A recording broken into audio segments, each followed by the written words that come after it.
dinampi paraga ringgit Raden Janaka badhe kapasrahaken saking panjenenganipun tetubuhing panitia bersih desa Samudran panjenenganipun Koko Mas Koko Hadi Saputra kasuwun mundhut wontenipun paraga ringgit Raden Janaka kapasrahaken wonten salajengipun Bapak Demang Gondran panjenenganipun Bapak Baru Priya Sukaca kasumayaken ugi juru kamera nggih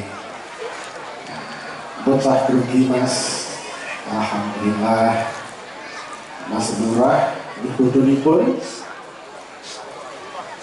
paripurna katampi saking panjenenganipun kadang panitia tumuju wonten Ki Demang Gondran Mbah Lurah Raden Janaka kapasrahaken dumateng panjenenganipun Ki Dalang Sigit Arianto ingkang mijil saking Rembang Jawa Tengah.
kula den Ndara Janaka.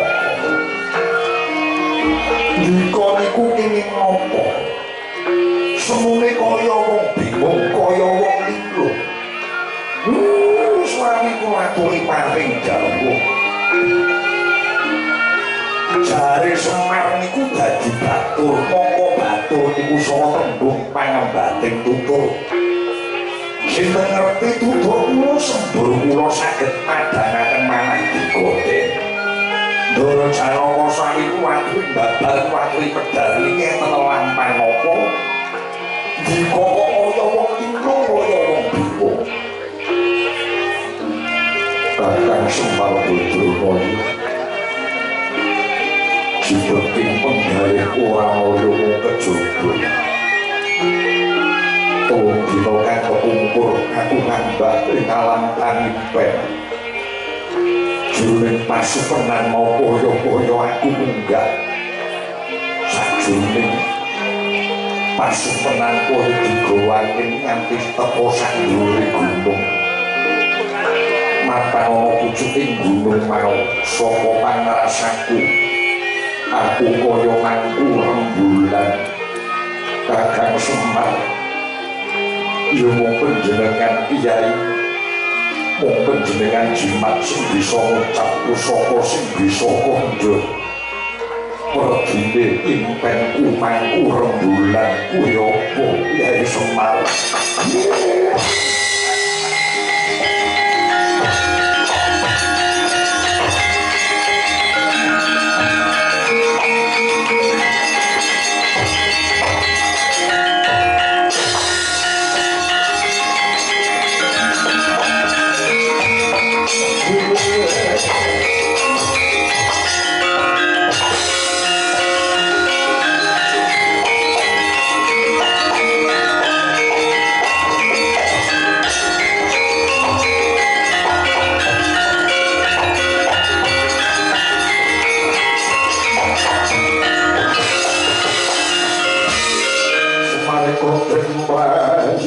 No semuri seko kali Titioni kondoyoni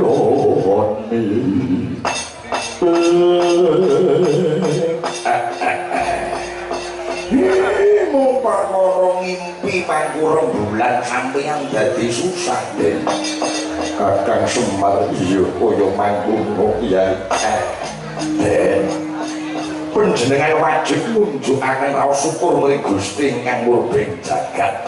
Awit napa? Mboten sadhe ngati pas saged kasembadan ngimpi mangku rembulan. Kula iku dadi wong tuwa kula mung kanggo ngilmu titen. Rembulan iku pralambange kanugrahan. Rembulan pralambange kanugrahan, pralambange wahyu, pralambange kabegjan. Yen Ndara Janaka kuwat apa beratan niku kuwat prihatin. Kula itu ndika badhe nampi kanugrahan. Yen kaya mangku rembulan kuwi pralambange kanugrahan. Nggih. Ngimpi kok mangku rembulan niku bakal entuk kabegjan kamulyan. Nek ngimpi kok mangku dikulan. Niku bakal entek duwite. Niku sebab boten sadhe ngapitak, boten sadhe ngasatriya sing ngimpi mangku rembulan niku mung kekasih sing gawe urip. Monggo nyatane anggonku ngimpi mangku rembulan ana pucuking gunung. Cetha menika sasmita. Menika pralampita kanugrahan ingkang badhe tumurun menika mampang wonten pucuking ukir wonten pucuking gunung. Kaya mangkono Kyai. Malah Ngadi Semar Badramaya nganti sasmita seca. Yen dina niki Jawata badhe nurunaken kanugrahan wahyu. Wahyu para wau piwulang suci ingkang hambekipun anjok ing kamulyaning bebrayan agung. Wahyu ning ratu kang sinebut Wahyu Makutarama.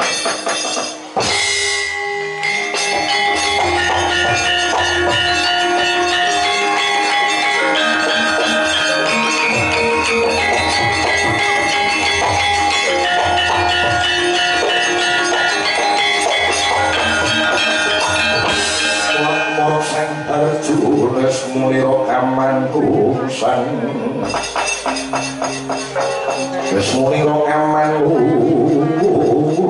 wungsan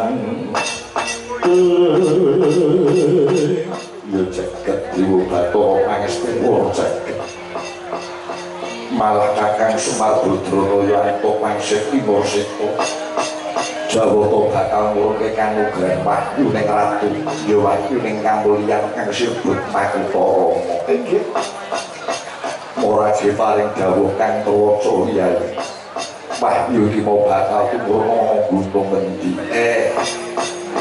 sasmita cetha ingkang kula tampi mapan wonten ing ukir Kutha Runggu Gunung Kutha Runggu inggih kula percaya wong Dara Janaka niku punika nampa wahyu dadi Semar itu boten sakaken jam yen Semar ngancani Dara Janaka prihatin ngancani Napa Brata niku rada enteng sangga kula ora usah kakean tutur-tutur ora usah kakean kandhang sing abot niku yen ngancani kanca-kanca yoga do prihatin niku dijak poso ora kuat dijak laku rekoso rada abot boten kuat akeh sambate ampun mriko senen wis petone dhewe-dhewe niku ora tau dipasani ngancani sampeyan rada enteng iya morake paring dawuh besok kapan aku munggah gunung Kutara Gunung Wahyu Makutara Maki besok dadak ngeteni napa Den monggo wiwit dinten sakmenika diniati manambaran rasa sabar lan reka arek ning wahyu niku hambete suci kudu cecawis madas sing suci cecawis madas sing resik mlaku sang mlaku kedah nyuwun pangapura ing ngarsane Gusti Kang Maha Kuwasa atine disendekke karo sing gawe urip pasrah amrih wahyu Makutara ora sing dadan kok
lamun tewa mekaten duh penemban kisah siji lamun coba dayane wahyu kados mekaten kebareng kawruh ulung perkara-kara wau sampun ngantos pedal saking pertapan Kumbawugu kawruh kala wau cekap kagem para putra siswa sedaya hari para putra siswa menika ingkang netus kringet sobareng bapak ngepalaken saripati kawruh kala wau wonten dawuh perempuan ana tetembungan urip kuwi kudu urip tegese urip kuwi kudu migunani mring bebrayan uripmu kudu migunani mring wong liya beda apa duwe ilmu dhuwur lamun to ilmumu ora ana paedahe ora ana mumpangate tumrap wong liya mula kang saka kuwi yen duwe panemu kaya mangkono kuwi luput jeneng sira kleru eling den eling urip iki kudu urip ya waduh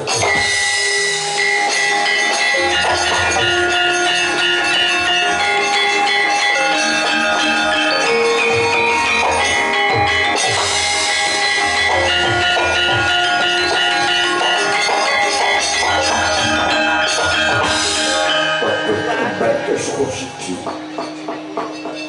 kula punang mangru mau simasih cubluk kula duka ingkang kathah iya ora dadi sabar urip kudu daya dinayan maksinamadan malah kepara pimulang hasta brata iki kudu bisa sumebar saindhing bawana dimen bisa weh daya tentrem lan mulyaning bebrayan agung namung kemawon kula nyadong dawuh ingkang menang nampi kanugrahan ingkang pantes nampi piwulang luhur punika sinten sejatine kabeh pantes nampa piwulang luhur iki mang nanging gumantung tekad pribadine sowan-sowan malah kepara jeneng sira aku njaluk tulung sira sakandhang ting-tingono milang-milingo jejangkung sakiwa tengene pertapan sapa satriya sing pantes nampa piwulang iki mang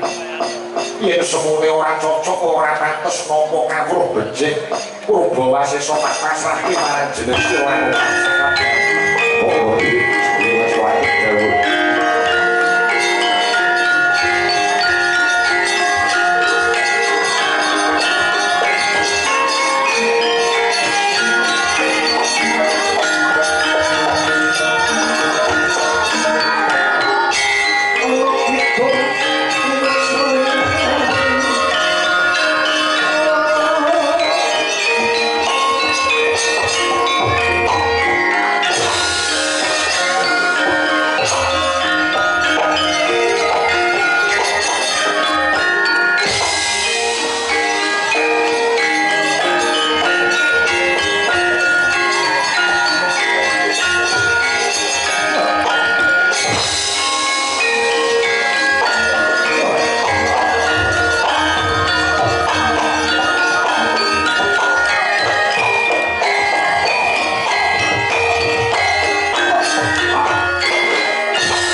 kundang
alamatan jroning alam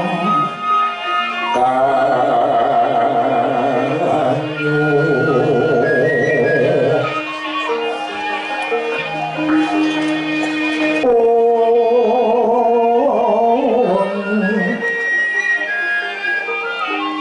sanya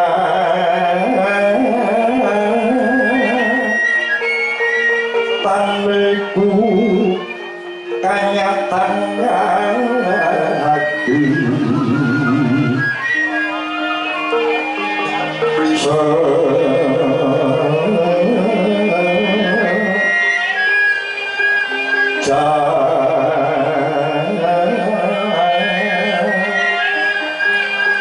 sejatine yen tanggemu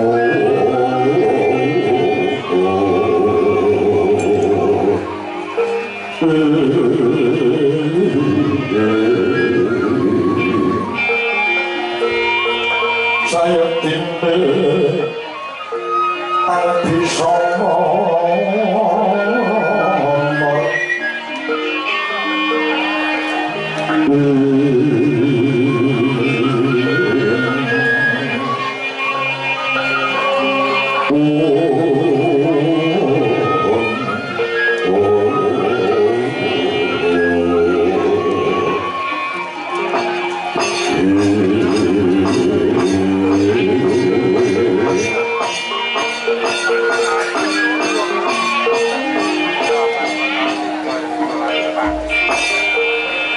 Soswati wiluwih nuga ngayomana panjenengan ingsun napa ngastina nuwun mangke Eyang Mahatma Bisma sarawuh duka Eyang Talpundha mapan kota pendamping ngastina ingkang wayah Duryudana ngaturaken sukemaning ibu dikunjuk sandhapun duka Eyang Mahatma Bisma putuku yen sing tak tresnani putu Prabu Duryudana iya wis tak tampa nggonmu ngaturke bekti karo wong tuwa karya mongko boboh rasane atiku yo ndir cak bagus ora liwat pangestune mbahmu Talpundha ora ge tampanana Urumati inggih Hyang puja pangestu karo sampun kula tampi mugi daya ana kamulyan kabagyan dhateng wayah Duryudana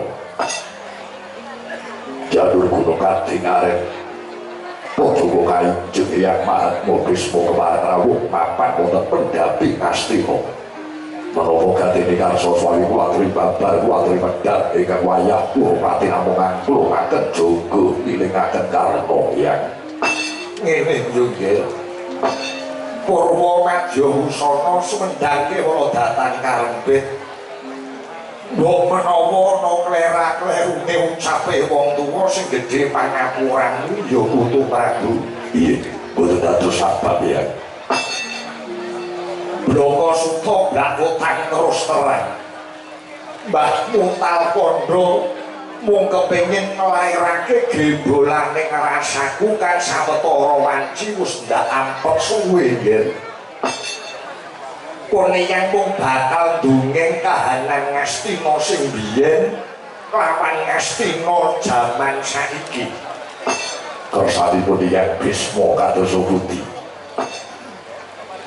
Ngastina Durumugun Ngastina biyen kuwi sing dadi ratu Kanjeng Rama Prabu Sentanu Dewa nalika negara Ngastina sing dadi ratu ki wong tuaku Ngastina ki kahanane ayom Ngastina kuwi negara sing ayem nalika Rama Prabu Sentanu sing lenggah dampar keprabon mapane Ngastina kene negara sing agung tur ageng kawulane padha manggih kamulyan kabagyan katenteman lahir lan batin kuwi Ngastina biyen kawulane ora kekurangan sandang ora kekurangan pangan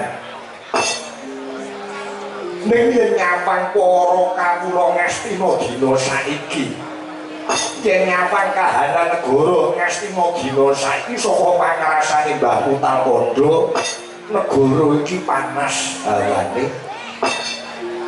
swasana kebak kisruh swasana kebak gidul putuku nggih Duryudana Retning sing dadi ratu Ngastina jaman saiki dina sameku putuku sing tak tresnani Mbahmu Talpundha mung ngelingke ayo ditata bareng-bareng Ngastina iki supaya kawulane padha manggih kamulyan kawulane padha manggih katentreman sing mulya ora mung ratune ora mung nayaka prajane ning nganti tekan isor para kawulane yo padha bagya mulya coba dipenggalih nggih kondange negara Ngastina ki sugih mulu pametuning pangan ora mung ngulu pametu ning panganing sugih kuwi ngapa sugih apa wae samudrane mina-mina yo kabeh tok sumbere kuwi mapan ana negara kene Mas Kinten Balya Jamrut yo mapan ana bumi Ngastina ning kepiye kondange Ngastina kok utange sepirang-pirang kawulane padha nandhang masyarakat jare nom-nomane padha pinter-pinter akeh sing padha duwe gelar sarjana mewu mayutan-yutan sing padha nyendhang gelar sarjana ning nyatane mung pinter oleh ngendikan pinter oleh bicara mung pinter oleh bantah nangis terus rasane atiku nyawang Ngastina dina iki Ngastina kondane wonge pinter-pinter bumine sugih ning nyatane kahanane kok kaya ngene coba Nayaka prajane ditata jane Sentara prajane Ngastina kuwi sapa wae lah kahanan Ngastina kok ati kaya ngene iki Begawan Bisma aku ora gelem ndumuk siji lan sijine.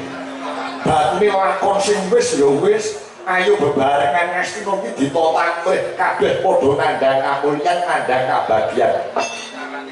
Ijin ya. Ingkang wayah Duryudana nyuwun pangapunten. Lajeng kula nyuwun dawuh kados pundi amrih Ngastina menika nggih kamulyan katentreman kabagyan. Kene yo nggih. Iki ana kabar kabungan tumrap negara Ngastina luwih-luwih kanggo putuku Duryudana. Dina iki Jawata bakal nurunke kanugrahan wahyu kang disebut Wahyu Makutharama.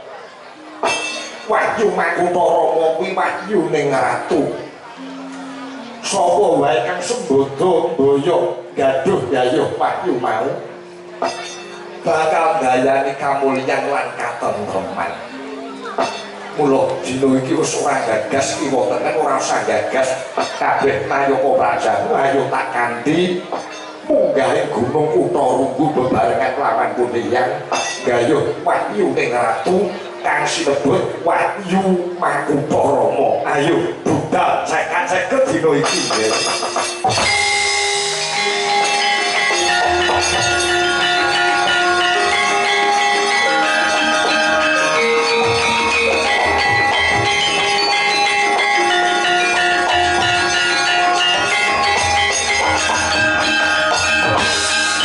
Dimoho Prabu Duryudana ngandikan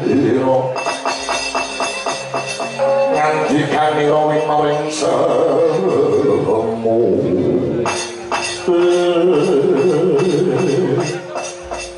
dia jagat diwa Bathara Pangestu ora jagat iya Bisma piye nggih dados paduka yak rawuh wonten Pendhapa Ngastina menika namung badhe paring dawuh dhateng kula supaya Duryudana munggah gunung Kutarunggu gayuh wahyu ratu. Pancen kaya mangkono awit dayane kok bisa rek daya kamulyan lan katentreman tumrap negara Ngastina kene. Nuwun sewu ya. Wahyu ratu menika mestinipun sing kudu gayuh namung calon-calon ratu. Duryudana menika sampun dados ratu. Ingkang wayah sampun lenggah damar prabot Ratu Gumbinetara ing negari Ngastina disembah-sembah para kawula sanegara. Nyuwun duka ingkang kathah Duryudana tanpa Wahyu Makutharama urip kula sampun mulya, urip kula sampun bukti, kula disembah-sembah wong sagara. Dadi cetane kowe ora gelem tak nganti budal gayuh Wahyu Makutharama. Kok kuwi jadian. Lah 12. Begawan Durna.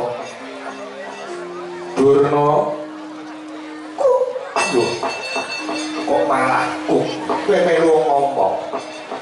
Kula niku kami tenggengan kembang. Kan kula niku rumangsani dadi wong tuwa. Yen kula melu sawur manuk rembug niki, oh nggih yen bener yen mboten malah kewirangan. Kula niku wong tuwa niku kula tata mawon. Kula niku wedi saka lomong sing kleru malah diliputke diguyu karo bocah-bocah niku. Saka lomong sawur niku melu sawur manuk malah diguyu diecek. Saka lomong sawur niku melu sawur manuk malah ora kajen. Karena kula niku gayengke ben lucu. Lah kok malah bocah-bocah niku sing obah wong mundake kok. Ngoten iki padha karo ngecek. Kowe melu omong tak wene panci tak wene wektu aku njaluk tulung. Tuturana putuku Duryudana supaya gelem gayuh aku Makutara. Oke. Lamun sampun wonten pelilah saking Padura Penangkan. Kakang Durna pripun kate? Palilah. Lah nggih. Sampeyan ngrungune mripun? Pelilah. Niku kleru. Oh, kowe basa dingoni mangkon lho ya, malah nyalahke kancane. Yen diluputke ora gelem dikandani malah ngluputke kancane. Nggih pun Kakang Durna kula tak mendel. Nggih, becik sampeyan meneng mawon nggih, Pak. Yen pancen sampun antuk panitas saking penumban Bisma, oh nggih. Kemarin badhe matur. Oh, sekunder Prabu Duryudana. Bapak kula matur sepundi? Kula ngenten kula condhok loro majeng napa yen dados baipun kengiyang Talkanta. Nadakan Prabu Duryudana niku sampun dadi ratu wonten Garing Ngastina. Ning ratu niku kudu kedunungan wahyune ratu. Ratu kok ora kedunungan wahyune ratu, oh niku ora bakal kajen keringan. Ora awet kowe dadi ratu iso nata negara Ngastina kanthi tentrem bagya mulya. Ratu niku kudu duwe wahyune ratu. Adipati kedak gadah wahyune adipati. Lurah ya kudu duwe wahyune lurah. Lho niku nek jujune dhewe-dhewe. Dalang iki kudu duwe wahyune dalang. Yen panjat Kakang Durna. Panjat niku mboten sah. Itu wahyu niku panjat lan ndonga sing kenceng dalange sehat laris niku panjat nek padha laris. Ngoten nggih. Ora ana kok panjat apa broto ning laris. Terus anak Prabu Duryudana kedah manut dawuhipun kengiyang Mahesa Bisma. Monggo nggih. Malah keporoken Bapa Sakalima kula sagah ngrencang nggihipun anak Prabu Duryudana badhe gayuh wahyu Makutara menawa. Paman suwi wonten jaluk nggih. Tiyang Bisma kalih Bapa Durna tunggal sedya menawi pamanipun yang suwi kados pundi. Monggo paman kula aturi paring dawuh. Lungsuh-lungsuh derek ujung. Nuwun sewu Kakang Durna. Nggih, Pak. Kula menika panci kaliyan Prabu Duryudana. Mangga, mangga. Nyuwun duka ingkang kathah pamanggih kula benten kaliyan Kakang Durna.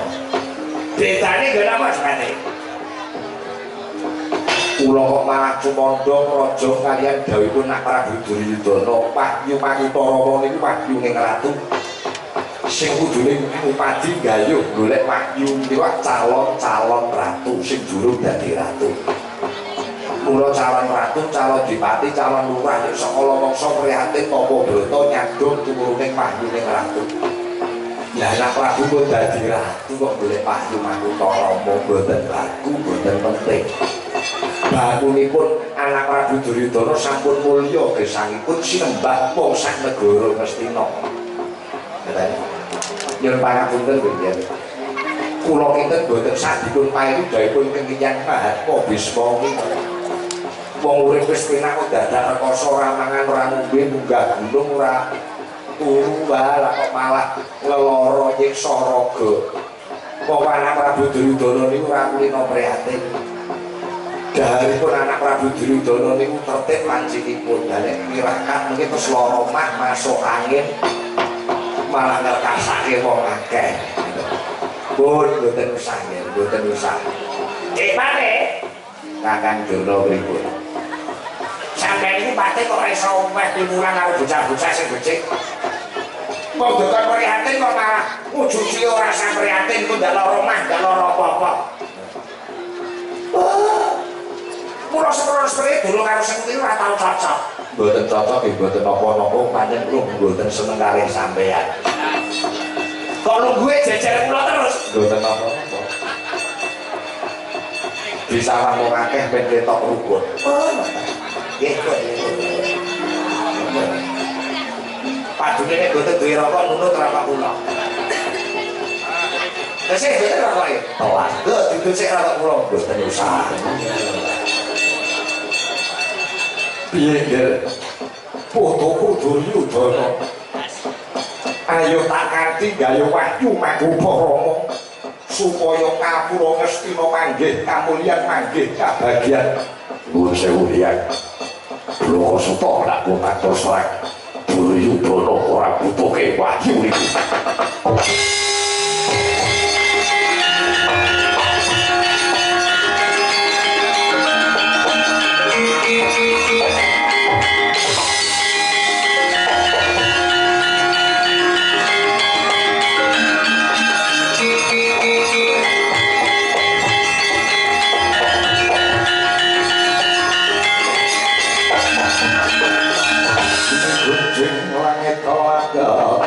Kencang ngalih bersama wegatru sabar kadulu tuku nggih jebul ora ana gunane ucapku maring pitutur karo kowe ya wis yen ana klerune ucape wong tuwa aku njaluk ngapura nggih kabeh ora teges mbahmu iki gedhe keburu sengit karo kowe iki lho. Kabeh ngomong iman rasaku marang kowe mergo negara Ngastina iki negara kelairanku. Gedhe kuwi mapan ora kene. Yen ratune dituturi ora kena ya wis njaluk ngapura mbahmu njaluk pamit.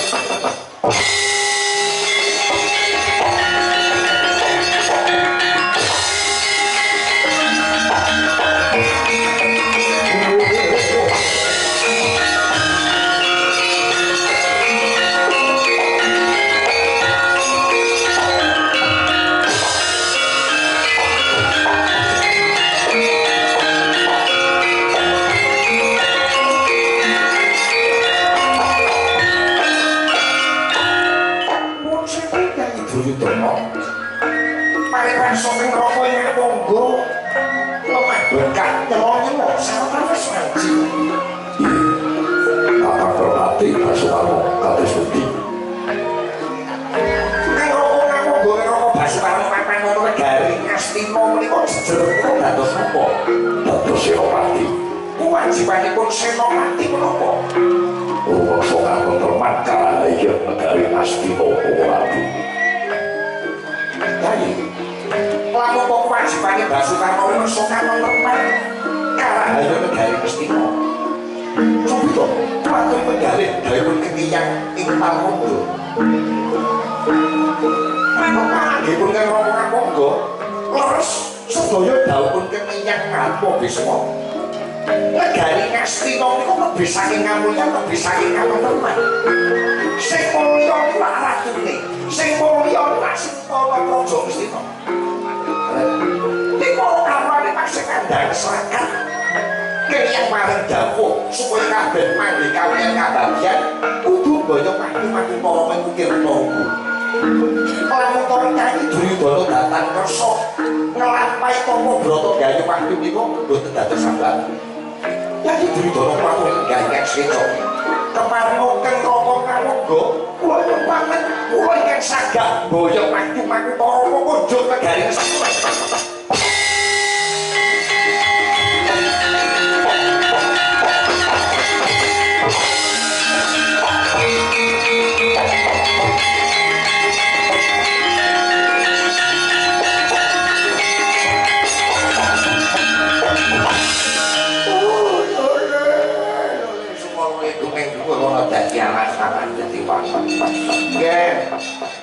Anak Prabu Duryudana. Bapak durung atus pundi kula kerban. Wis meskipun anak Prabu Duryudana wajib munjuake para syukur kali Gusti kang murbeng jagat. Kadang anak Prabu Duryudana datang Gusti tindak wonten pinggir kuthaku. Ngroko ingkang monggo ngroko Basukarna.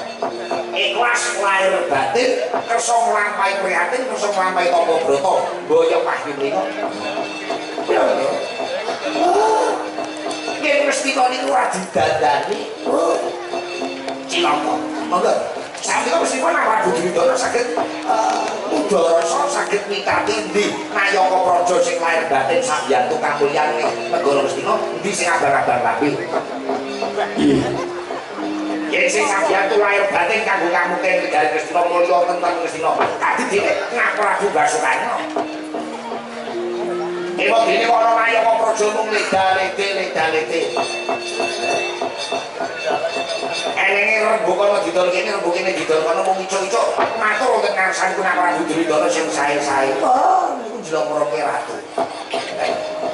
Mboten kula dumuk mengko nek mutung dadi patih malah cilaka.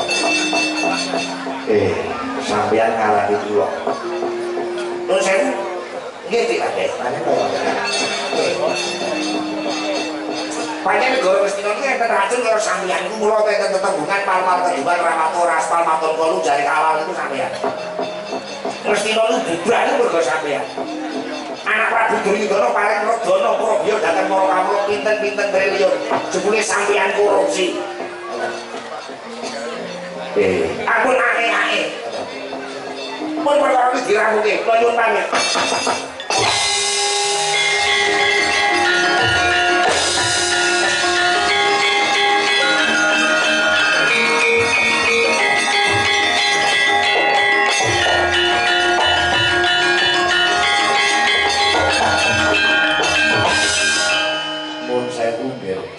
Papan sedulur kados pundi wae.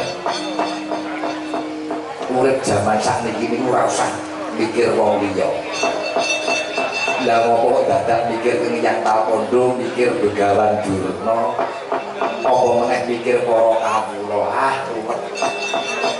Mbon to bakunipun nek Prabu Duryudana pun dadi ratu, mulya lahir batin disembah wong sak negara. Ora usah wong kepenak kok kon lakoni prihatin. Uring wis kepenak kok tapa brata cara napa. Manut yang paman ning patian pun lenggah ten mriki mau. Dewa dene mengke ratu ngawonggo niku Sambaya Wahyu Makutara nggih syukur. Ewa dene mboten saged mboyo nggih mboten napa-napa mboten saged digelani. Mboten paman nggih. Pasilakan mau ning rembuyo ngakeh sing doswan kok kari wong loro. Capsar sampai lu bukan ngomong pun tau penak melu aja. Ampun gagas Durna, ampun gagas Kengiyang Mahatmabisma bakunipun kula lan sampeyan diseneng-senengi atine nggih ya.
Sikrobo kang tumingal Pancampu samyo ngadal Ora adek wileting godo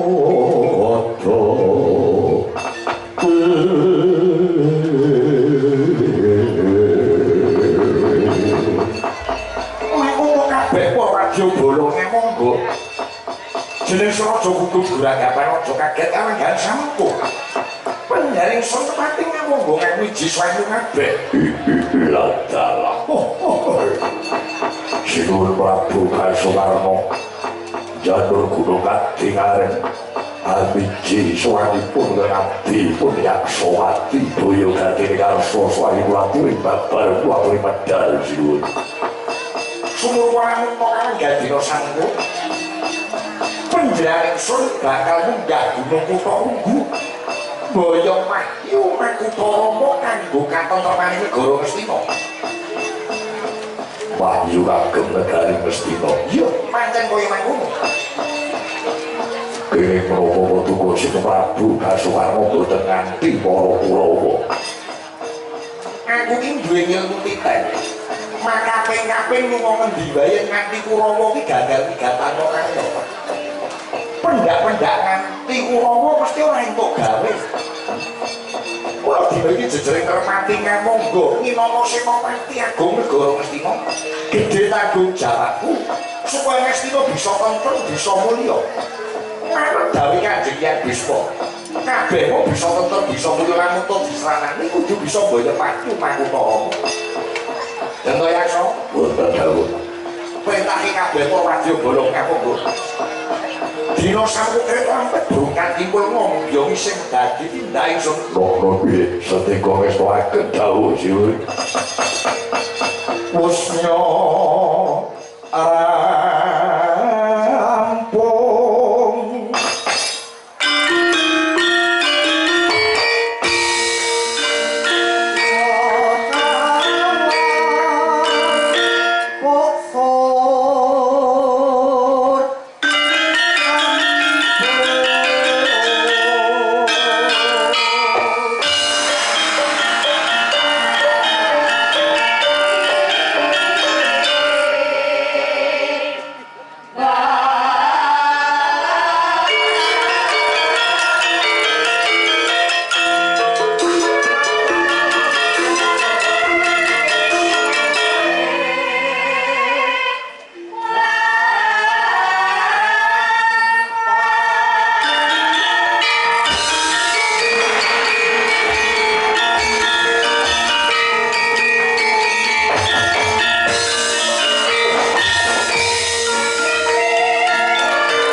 Sindene ketok blekuk-blekuk. Padahal lambune Mas. Juas. Coba sing kompak nek maju pundake maju, mundur pundake mundur. Oke?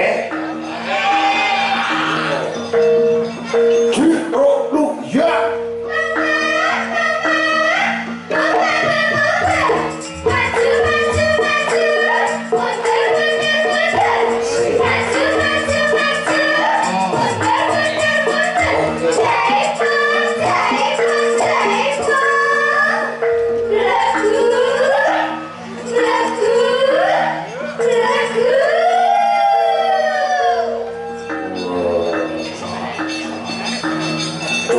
Sing nomor loro lila ayo ya. Pak. Kamera dipusat itu sing nomor loro. Ya.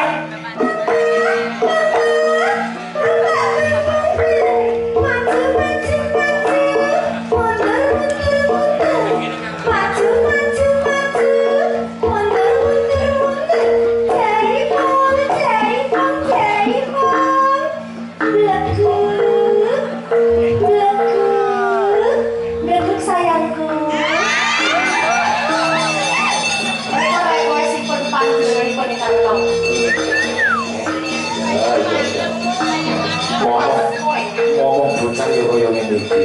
Ya. Sing sabar ya, Bu. Coba sing Ani, Mbak Ani. Ayo. Selamat malam, Mbak Ayu. Selamat malam. Bagaimana kabarnya? Sehat. Masih belegu? Oh, tambah beleguk dong.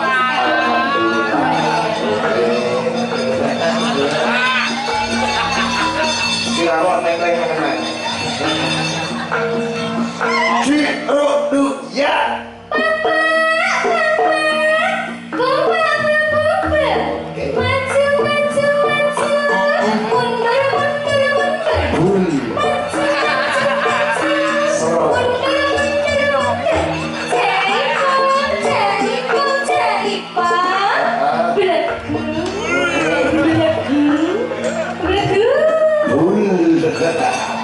Wah, hebat.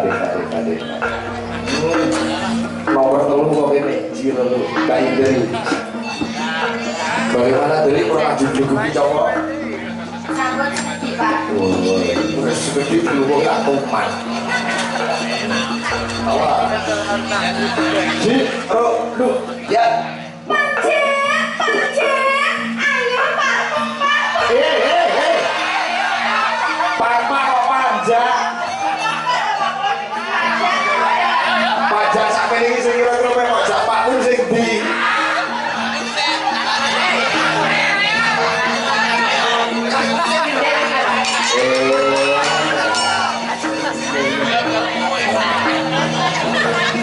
Ya.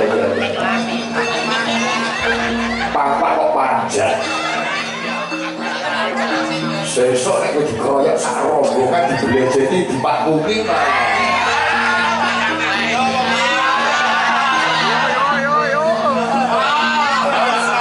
coba Mbak Eni sing nomor loro kono. Selamat malam Mbak Eni. Siap saya beleguki. Iya,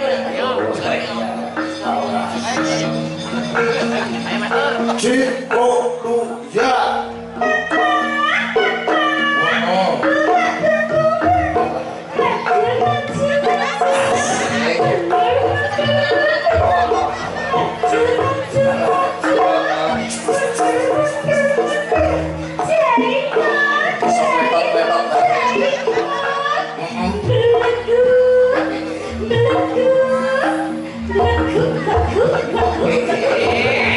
Terima kasih atas pendudukannya.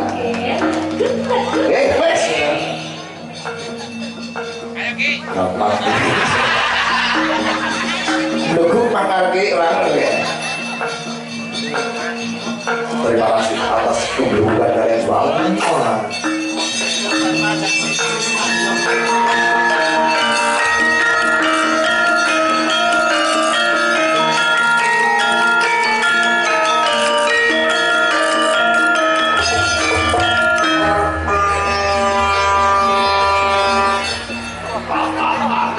Sebelum berpuasa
piye lakune Sinten Prabu Basukarno makato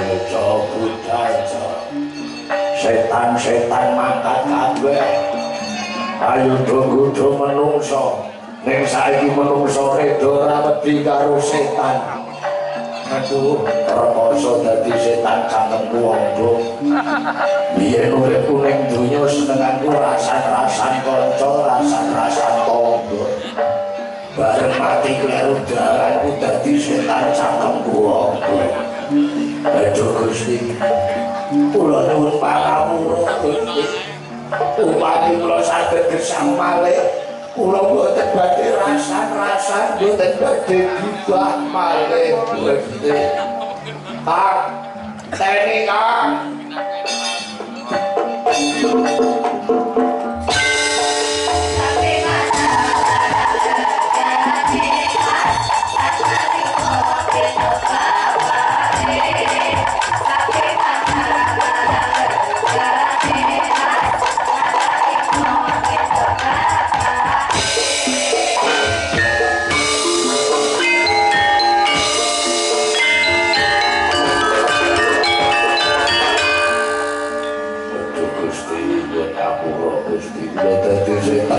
Gedas Gusti bareng aku mumet sira kula biyen urip kula teng alam donya kula dadi wong sing sombong biyen urip kula dadi wong sing umum bareng mati kleru dalan malah dadi setan gedhe ndase aduh pripun Gusti kula kapok upami saged gesang malih kula boten badhe sombong boten badhe umum Gusti aduh kenowo sing gedhe kok ndas kula manuk kula cilik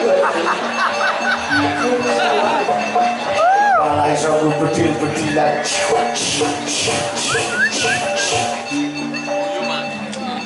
mentas banyune kendi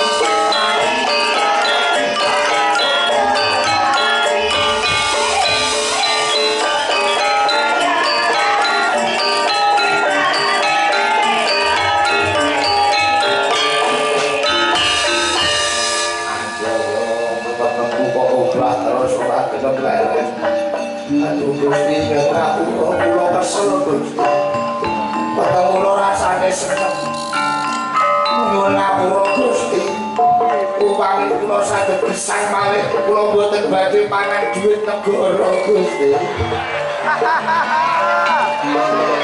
kula boten ngerti nek koruptor matine dadi setan aduh niki sing tempatan kula dhuwit rakyat Gusti kula kapok sing urip ning alam donya aja pisan-pisan kowe wani mangan duwite rakyat mati musuh dadi setan kaya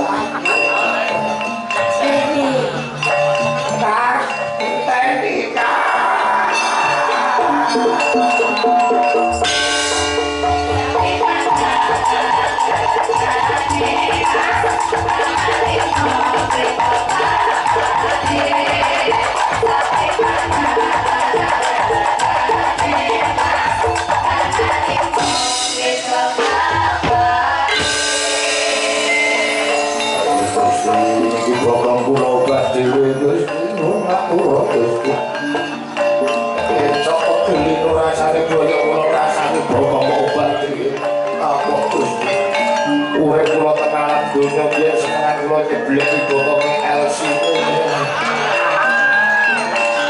kula kapok upami saged bisa malih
nguculi tali pocongku.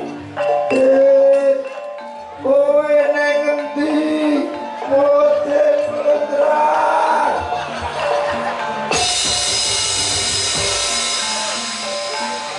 Sapa ya iki? Aku kendaraanmu biar cium dulu.